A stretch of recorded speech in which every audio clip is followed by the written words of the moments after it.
RJ நேயர்கள் அனைவருக்கும் வணக்கம். இன்னைக்கு நம்மளோட இணைஞ்சிருக்கிறவங்க மூத்த பத்திரிகையாளர் தமிழா பாண்டியன் அவர்கள். வணக்கம் சார். வணக்கம். பரபரப்பா எல்லா இடத்துலயும் பாத்தீங்கன்னா தமிழக வெற்றி கழகம், விஜய், அப்புறமா அவங்களுடைய கட்சி கொடி, இதுதான் வந்து பரபரப்பா எல்லா இடத்துலயும் பேசிட்டு இருக்கிறாங்க. இப்போ தமிழகத்துல அடுத்ததா 2வது கட்சியா கோல் ஊன்றக்கூடிய அளவுக்கு விஜய் அவர்களுக்கு அந்த கேப்பபிலிட்டி இருக்குங்களா? இப்போ அவர் கட்சி கொடியை வந்து அறிவிச்சதுக்கு அப்புறமா இது அவருக்கு பிளஸ் அமைஞ்சிருக்கா, இல்ல இது இன்னமும் விமர்சனத்துக்குரியதா இருக்குதா? இல்லைம்மா, அரசியல் என்பது 24 மணி நேரமும் இயங்கக்கூடியது. நீங்கள் கலைஞர் கருணாநிதி தான் அதுக்கு ஒரு உதாரணம். 95 வயது. நீங்கள் தள்ளுவண்டி இருந்தாலும் திமுகவை உயிரோடு வைத்திருந்தார். அதை விட இன்னொரு பெரிய விஷயம் என்னன்னு கேட்டிங்கன்னா, ஆகஸ்ட் 16 நாணயம் வெளியீடு ஒரு நாணயம் 10,000 ரூபா அறிவாலயத்தில் ஃப்ரேம் பண்ணி வச்சுருக்காங்க. இது வெளியிடுவதற்கு ராஜ்நாத் சிங் வர்றார். அதுவரை திமுக ஃபைல்ஸ் 1, ஃபைல்ஸ் 2, ஃபைல்ஸ் 3ன்னு ஸ்டாலினை தூங்க விடாமல் பண்ணின பிஜேபி இல்லை ஆமலை வடிவேல் சொல்லுவார்ல, மலை நல்லா இருக்கியா மலை, அந்த மலையை எங்கே கொண்டு வந்து நிறுத்தினார்? கலைஞர் சமாதி. அப்போ உயிரோடும் அரசியல் செய்தார், இறந்தும் அரசியல் செய்கிறார். இப்போ நீங்கள் ஸ்டாலினால் அந்த ஆமலை எங்கே கொண்டு நிறுத்த முடியல? கலைஞர் சமாதி நிறுத்த முடியல. உதயநிதியால் கொண்டு நிறுத்த முடியல. யார் நிறுத்தினா? கருணாநிதி அவர்கள். எங்கே படுத்துட்டு? பீச்சில் படுத்து. அதுதான் அரசியல்.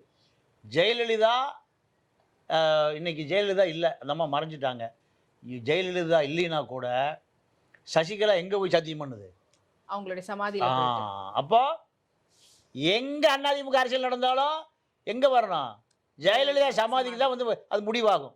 அந்த அம்மா அடியில் உள்ளே படுத்துட்டு மேலெல்லாம் என்ன பண்ணுது? கமாண்ட் பண்ணுது. அரசியல் நடக்குதா? அதே போல் எம்ஜிஆர் எங்கே போனாலும் எம்ஜிஆர் தொண்டை பூரா மொட்டை அடிச்சுட்டு பள்ளி மலைக்கு போகிறது போல் நடந்தே வர்றான். என்னுடைய நண்பர் ஒருத்தர் திருப்பூரில் இருந்தான், அதிமுக கிளை செயலாளர் மாப்பிள ராஜான்னு இறந்துட்டான். அவன் வருஷம் விரதம் இருந்து எம்ஜிஆர் சமாதிக்கு வருவான். ஆமாம், எம்ஜிஆர் மனிதன். அப்போது அரசியலை தீர்மானித்தவன் எம்ஜிஆர். இதுதான் அரசியல். நான் விஜய்க்கு சொல்லுகிற ஆலோசனை எப்படின்னா, நீங்கள் எம்ஜிஆரை போல இருங்க. எம்ஜிஆர் படத்தையும் அண்ணா படத்தையும் வச்சுருக்காரு. ஆனால் அண்ணா 2 வருஷத்தில் இறந்துட்டார். ஆனால் அண்ணா முதலமைச்சர் ஆவதற்கு யார் காரணம்? எம்ஜிஆர். அதே போல் நீங்கள் அண்ணாவையும் எம்ஜிஆரையும் 2 உங்கள் அடையாளமாக வச்சுருக்கீங்க.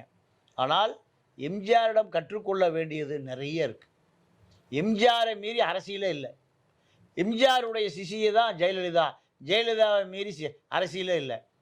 அந்த பக்கம் எம்ஜிஆருடைய நண்பன் கருணாநிதி முதலமைச்சர் ஆவதற்கு அண்ணா மறைந்த பிறகு எம்ஜிஆர் சத்யசூடியோக்கு போகிறார் கருணாநிதி பார்க்குறதுக்கு. அப்போது ஒரு வெட்டி பள்ளத்துக்குள்ள ஒரு சண்டை, இது ஒரு படத்தினுடைய சீனு. நிறைய மேலே ஆட்கள் நிற்கிறாங்க. அப்போ முதலமைச்சர் கருணாநிதி ஆகலை, படப்படம் கீழே இறங்கிட்டார். எங்கே? பள்ளத்துக்குள்ளே இறங்கி, ஏன் நான் மேலே வரேன், நீ இரு நான் கீழே வர்றேன். உள்ளே போய் சொல்கிறேன், எனக்கு எப்படியோ ஆதரவு கொடு. இந்த எஸ்எஸ்ஆர் என்னை கவுக்கணும்னு பார்க்குறான். எஸ்எஸ்ஆர் ஏற்றுக்கவே மாட்டேங்கிறாரு. அவரோட 25-30 முக்கியத்துவ எம்எல்ஏக்கள் இருக்காங்க. அத்தனை பேரையும் ஏற்றுக்கொள்ள சொல்லி எங்கிருந்து கட்டளை இட்டவர் எம்ஜிஆர்? அந்த குழிகள் உட்காந்து கட்டளை இட்டவர். இதுதான் தமிழக அரசியல். இதை விஜய் தெரிந்து கொள்ளணும். தெரிந்து கொண்டால்தான் நீங்கள் அடுத்த கட்ட நகர்வுக்கு வர முடியும். இல்லை, இப்போ நீங்க சொன்னவங்க எல்லாருமே வந்துட்டு அவங்களுக்குன்னு தனியாக ஒரு லெகசி வச்சுக்கிட்டு இருந்தவங்க. இப்போ கடைசியாக சொல்லணும்னா கருணாநிதி அவர்கள். கலைஞர் வந்துட்டு வீட்டில் அவர் இருந்த இடத்துலையே வந்து இருக்கக்கூடிய எல்லா தொகுதிக்கான முக்கியமான நபர்கள் யார், இதில் யாரை வந்து நம்ம நிற்க வச்சா யாரை வந்து சப்போர்ட் பண்ண வைக்கலாம், யாரெல்லாம் எங்கெங்கெல்லாம் எவ்வளோ ஓட் பேங்கிங் இருக்குதுன்றது சொல்லக்கூடியவர். அந்த மாதிரி இங்கே விஜய் கூட யாருமே இல்லை. ஸோ அவருக்கு வந்து இந்த கட்சி அடுத்த கட்டம் போகிறதுக்கு அப்படிப்பட்ட ஒரு பலமே இல்லாமல் என்ன ஒரு நம்பிக்கையில் அவங்க வந்து அடுத்த மூவ் போகிறாங்க? ஏன்னா இவருக்கு தெரியுமான்னு தெரியாது. அதில் இருக்கக்கூடிய எல்லா தொகுதிகளிலும் யார் முக்கியமான நபர்கள், யாரை நிற்க வைக்கணும், மக்களுடைய மைண்ட் செட் எப்படி இருக்குன்னு அப்படிலாம் ஆராய்ச்சி பண்ண வேண்டிய கட்டாயம் அவங்களுக்கு கண்டிப்பாக இருக்குது. அதான் மக்களுடைய நாடி துடிப்பை நீங்கள் கரெக்டாக பார்க்கணும். ஒரு மனிதனுக்கு ஒரு சித்த வைத்தியர் போனீங்கன்னா இங்கே தான் பார்ப்போம். உடம்புடைய நாடி துடிப்பு பூரா இங்கே சித்த வைத்தியரை பார்த்து சொல்லிடுவார், உனக்கு சுகர் ஏறிடுச்சு, உனக்கு லிவரில் பிரச்சனை, கிட்னியில் கல் இருக்குது, எல்லாம் இதை பிடிச்சி சொல்லிடுவார். அதே போல் விஜய்க்கு நல்ல ஆலோசகர் இருக்கார், ஒருவர் இருக்கார். யாருன்னு கேட்டால் அவங்க அப்பா. அந்த தந்தை சொல் மிக்க மந்திரம் இல்லை. அவங்க அம்மா ஏதோ இப்போ சொல்கிறதுக்கு கையை பிடிக்குது, நேரம் போயிட்டே இருக்கார். வீடியோ பார்த்தீங்களா? இதெல்லாம் நீங்கள் பெற்ற தாயும் தாயிற் சிறந்த கோயிலும் இல்லை. நீங்க ஒண்ணு இல்லம்மா, நீங்க இல்ல அதாவது அரசியல் சம்பந்தப்பட்ட ஒரு இடத்துல எதா இருந்தாலும் காத்துக்கிட்டு இருக்காங்கன்னு கூட அவர் வந்து இவங்க கிட்ட அப்புறமா கூட பேசிக்கலாம்னு கூட போயிருக்கலாம். இல்லம்மா, நான் என்ன சொல்றேன், இதெல்லாம் ஊடகத்தில் பெருசுபடுத்தப்படுது. தாயை மதிக்கலைங்கிறான், 10 லட்சம் பேர் பார்த்துருக்கான். எவ்வளோ பேர்? ஊடகவியலாளர் எப்பவுமே என்ன பண்ணுவான், நீங்கள் எது நெகட்டிவ் பிரச்சனையோ அதை தான் ஹைலைட் பண்ணுவான். அதுதான் நம்ம தொழில், அதுதான் நம்ம தொழில். அப்போது இதெல்லாம் பொது இடத்துல பொதுமக்கள் பார்த்து கொண்டு இருக்கிறார்கள் என்கின்ற பொது அறிவு வேணும். ஒன்று, நீங்கள் எங்கேயும் போய் அவர் ஆலோசகரை தேட வேண்டியதில்லைம்மா. எஸ்.ஏ. சந்திரசேகர் திமுக அரசியலை தெரிந்தவர், காங்கிரஸ் அரசியலை தெரிந்தவர், பிஜேபி அரசியலை தெரிந்தவர். அவர் தப்பாலாம் வழிகாட்டிட மாட்டார். அவர் தப்பாலாம் வழிகாட்ட மாட்டார். அவர் தான் இவரை இவ்வளவு பெரிய உச்சபட்ச நட்சத்திரமாக மாற்றியதுக்கு பின்னணியில் யார் இருந்தா? அவங்க அப்பா தான். அப்போ அவருடைய ஆலோசனைப்படி போனால இந்த தமிழக வெற்றி கழகம் ஒரு மிகப்பெரிய வரலாறை படைக்கும். ஆனா இப்போ அவருடைய ஆலோசனை பண்ணி போனா அது கண்டிப்பா அது அடுத்த கட்டத்துக்கு கரெக்டா போகும்னு நினைக்கிறீங்களா? ஏன்னா இப்போ புசி ஆனந்த்ன்றவர் அவருக்கு ஒரு பிளான் பண்ணி அது கரெக்டா மூவ் பண்ணி கொண்டு போற மாதிரி தான் இருக்குது. ஏன்னா இதுக்கு முன்னாடி அவங்க பண்ண ஒவ்வொரு ஈவெண்ட்டுமே வந்து பெரிய அளவில் சக்ஸஸ் ஆகியிருக்குது. ஆனா இப்போ அவங்க அப்பா நடுவில் வந்தார்னா அது எப்படி கரெக்டா இருக்கும்னு எதை வச்சு சொல்றீங்க? திமுக ஆரம்பித்த பொழுது இவங்களை உட்காரக்கு இடம் இல்லை. சென்னை வட சென்னையில் இருக்கிற ராபின்சன் பூங்காவில் தான் போய் உட்கார்ந்தாங்க 50 தலைவர்கள். திமுகவை ஸ்தாபித்த 50 தலைவர்களுக்கு எல்லாம் எங்கே புறம்போக்கு பார்க்கில் தான் உட்காந்து இன்றைக்கி இந்த கட்சியை 67 ஆட்சியை பிடித்து 49 முகாமிட்ட கட்சி இது. 1949 அண்ணா உட்கார கிடமெல்லாம் எங்கே போய் உட்கார்ந்தார்? வட சென்னை ராபின்சன் பூங்கன்னு இருக்குது. அதனால் அரசியல் என்பது ஒருவரால் தீர்மானிக்க முடியாது. நீங்கள் பல பேரால் ஒரு படம், நான் விஜய் பாணியிலேயே போகிறேன், ஒரு படத்தை ஒருத்தர் முயற்சி பண்ண முடியுமா? டைரக்ஷன், ஒளிப்பதிவு, கதை இலாக்கா, இப்படி ஒரு 100 தொழில்நுட்ப கலைஞர்களுடைய உருவாக்கம் தான் ஒரு படம். அதே கட்சி அப்படித்தான். கட்சி என்பதும் பல பேருடைய கருத்து, பல பேருடைய சிந்தனை, பல பேருடைய. காமராஜரோட பெரிய அறிவாளி யாரும் இருக்க முடியாது. அப்போது காமராஜர் தேர்தலுக்கு முன்பும் தேர்தலுக்கு பின்பும் அத்தனை பேருடைய ஆலோசனையும் கேட்பாராம். எங்கே கிளைக்கழக செயலாளர் வரைக்கும் ஆலோசனை கேட்பாராம். அதனால தான் காமராஜரால் 3 பிரதமர்களை உருவாக்க முடிஞ்சது. ஏன்னா நாடி துடிப்பு எங்கே இருக்கும்? அவங்க கிட்ட தான் இருக்கும். கிராமத்தில் இருக்கிற கிளைக்கழக செயலாளர் தான் இருக்கும். எம்ஜிஆர் கிளைக்கழக செயலாளர்கிட்ட நேரடியாக விசாரிப்பார். கருணாநிதிட்ட ஒரு சால்வையை கொண்டுட்டு கிளைக்கழக செயலாளர் அழுக்கு சட்டையை போட்டுருந்தா கூட அவனை உள்ள விடுவார். செக்யூரிட்டி மறிச்சிடுவான். நான் பல இடத்துல பார்த்துருக்கேன். செக்யூரிட்டி மறிச்சிடுவான். அவன் எங்கேயாவது 100 ரூபா கடன் வாங்கி ஃபைனான்ஸ் வாங்கி எங்கேயாவது பிச்சு பெண்ணாரி ஒரு சால்வி மஞ்சள் சால்வி வாங்கிட்டு வருவான். அவனுடைய கோலத்தை பார்த்து கருணாநிதி வீட்டு செக்யூரிட்டி விடவே மாட்டான் கோபாலபுரத்தில். அப்போ அந்த சால்வையோடு நிற்பான். இவர் கிளம்பி போவார், இல்லை வரும்போது பார்ப்பார், அப்படின்ட்டு போவார். என்ன அவனை மேலே அனுப்பியா பா ஐயா, எங்கிறது, எந்த தொகுதி, என்ன ஏது, மாவட்ட செயலர் எப்படி இருக்கான், எம்எல்ஏ எப்படி இருக்கான், எல்லாத்தையும் கேட்டு குறிச்சிக்குவார். யார்கிட்ட? அந்த பழைய சட்டை பழைய வேட்டி கட்டின தொண்டங்கிட்ட. அவன் ஒரு 100 ரூபா சால்வையை வாங்கி போட்டுட்டு ஏதோ வெங்கடாஜலபதிக்கே போட்ட மாதிரி அவன் நினச்சிட்டு போயிடுவான். இதுதான் அரசியல். இந்த அரசியல். நீங்கள் ஜெயலலிதாவுக்கு ஒரு கட்சி தொண்டை, ராணிப்பேட்டை நகர செயலாளர், ஒரு சைக்கிள் கடை வச்சுருக்கான். இந்த அம்மா சிஎம். அந்த நேரம் ராணிப்பேட்டையிலேருந்து பஸ்ஸில் இறங்குவான். எங்கே? கோயம்பேடில் லாட்ஜில் ரூம் போடுற காசு இருக்காது. இந்த வரலாறுலாம் விஜய் தெரிஞ்சுக்கணுங்கிறதுக்காக அதை பதிவு பண்ணுறேன். நேரம் அங்கே குளிப்பான். எங்கே? கோயம்பேடு பஸ் ஸ்டாண்டில் குளிச்சுட்டு அந்த வேட்டியும் சட்டையும் புழிஞ்சு ஒரு ஹேண்ட்பேக்கில் வச்சுட்டு நேராக பாய்ஸ் கார்டனுக்கு டவுன் பஸ்ஸை பிடிச்சி வருவான். வந்து புரட்சி தலைவி வாழ்கன்னு சாப்பிட்ட சோறு பூரா ஜீரணம் அளவு கத்துவான். இது அந்த அம்மா கவனத்தில் போச்சுன்னா உள்ளே கூப்பிடும். உள்ளே கூப்பிட்டு உட்காந்து சாப்பாடு போடும். சாப்பாடு போட்டால் ராணிப்பேட்டை, வேலூர், திருவண்ணாமலை எல்லா எம்எல்ஏ, மாவட்ட செயலாளர், மந்திரி எல்லாருடைய கதையும் அவன் சொல்லிடுவான். சொல்லிவிட்டு அந்த மாதிரி ஒரு 1000 ரூபா வாங்கிட்டு கிளம்பி ஊருக்கு போயிடுவான். அவன் சென்னைக்கு போகிறனால மந்திரிலாம் பயப்படுவான். அவன் சென்னைக்கு யார் சைக்கிள் கடை அங்கே போய் நட்ட கிட்ட கட்டிட்டு பஞ்சர் ஓட்டிட்டு கிரீஸை தடவிட்டு உட்காந்துருப்பான். ஆனால் அவன் அவன் அவன் வழியாக போகிற அமைச்சர்கள் போகிற இப்படி திரும்பிட்டு போவாங்க.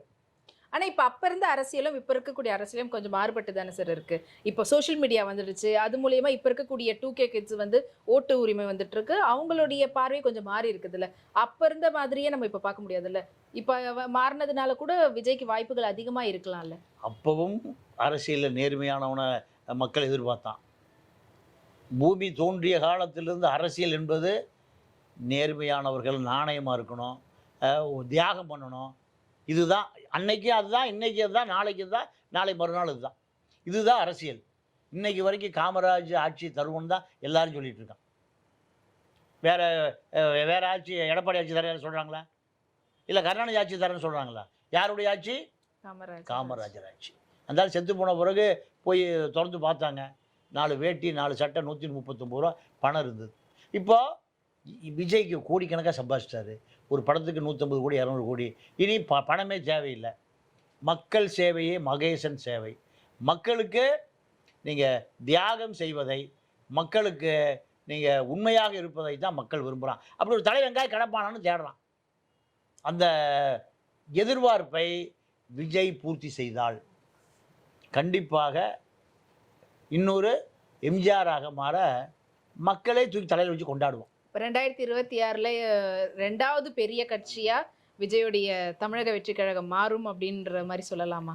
இல்லை, அது விஜய் இந்த மக்களை எப்படி நேசிக்கிறார், மக்கள்கிட்ட எப்படி நெருக்கமாக இருக்கார், அரசியல் எப்படி ஆர்வமாக இருக்கார். இப்போ ப்ரெஸ்ஸை சந்திக்கணும், மேடையில் பேசணும். நீங்கள் இது ஒன்றும் சினிமா அல்ல, நிஜ வாழ்க்கை. சினிமாவில் காசு கொடுத்துட்டு அவன் படம் முடிய வரைக்கும் தியேட்டரை பூட்டிடுவான். அரசியல் அப்படி இல்லை. அரசியலில் எதிர்கருத்து அவனுக்கு ஏற்புடையது அல்லைன்னா வெளியேறிடுவான். இப்போ கட்சி கொடி வந்து அனௌன்ஸ் பண்ணதுலே இருந்து கிண்டல் பண்ண ஆரம்பிச்சிட்டாங்க. ட்ரால் மீம் தான் சோஷியல் மீடியா ஃபுல்லாக போயிட்டு இருக்குது. முக்கியமாக அந்த கட்சியுடைய கொடி கலரும் சரி, அதில் இருக்கக்கூடிய அந்த சின்னமாக இருக்கட்டும், யானை ஆல்ரெடி பகுஜன் சமாஜ் கட்சியில் இருக்குது, அதனால் அதை எப்படி நீங்கள் பயன்படுத்தலான்ற மாதிரி அவங்க ஒரு பக்கம் சொல்கிறாங்க. ஸோ இதெல்லாம் தாண்டி 2026ல் விஜயுடைய கட்சி என்ன நிலைப்பாடில் இருக்க போகுது? அவங்க வெற்றியை நோக்கி போவாங்களா இல்லைன்னா எப்படி இருக்க போகுது?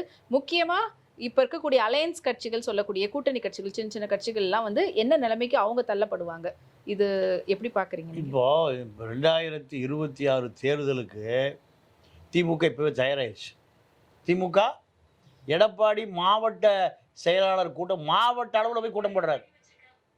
அப்போது பிரதான கட்சி இவர் 2 யானைகள் வச்சுருக்காருல, இந்த 2 யானைகளையும் நான் அடக்கிடுவேன்னு அந்த சிம்பாலிக்க சொல்கிறார்ல, இதற்கு தயாராகணும்.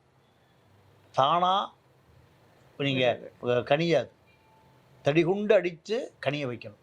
அப்போது விஜய்க்கான சமூக அக்கறையுள்ள வேலைகள் நிறைய அவர் தலை மேலே இருக்குது. நீங்கள் அரசியல் வராத வரைக்கும் அவர் ஒரு நடிகர், அரசியலுக்கு வந்த பிறகு அவர் ஒரு தலைவர்.